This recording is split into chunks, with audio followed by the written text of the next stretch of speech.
In a move that could reshape the landscape of battery manufacturing in Europe and North America, Lyten, a global frontrunner in lithium-sulfur battery technology, has announced the strategic acquisition of all remaining assets of Northvolt in Sweden and Germany. This step is more than just a business expansion. It signifies a pivotal shift towards securing energy independence and bolstering local manufacturing capabilities. But here's where it gets controversial. Many wonder whether this deal will truly accelerate sustainable innovations or simply concentrate power among a few major players. And this is the part most people miss. The long-term implications for European and American energy ecosystems are profound. The deal covers key Northvolt facilities, including Northvolt Ett and the Ett Expansion site in Skellefteå, Sweden, Northvolt Labs in Västerås, Sweden, and Northvolt Drei, located in Heide, Germany. Alongside physical assets, Lyten is also acquiring all remaining intellectual property rights, which could unlock a treasure trove of battery innovations.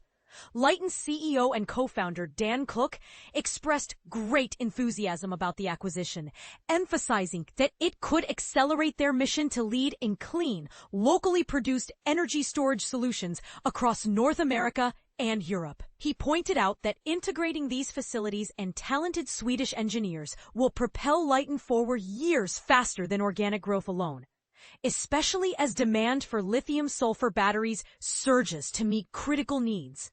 From energy independence and national security to powering the vast data centers of AI. Swedish Deputy Prime Minister Ebba Busch didn't hold back in celebrating the deal, highlighting how it's a win for Sweden's job market and strategic position in Europe's energy landscape.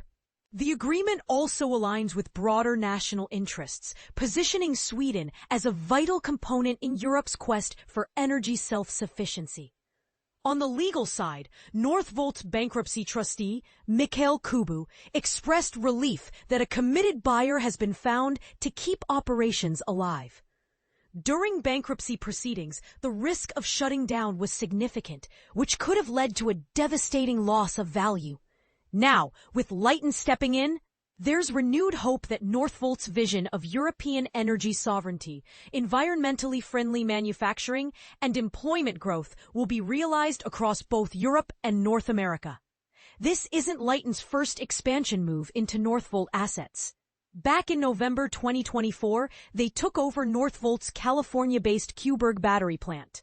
Following that, in early July, Lyten acquired Northvolt Drei, Europe's largest battery energy storage system, BESS, manufacturing plant situated in Poland, with the closing expected in August.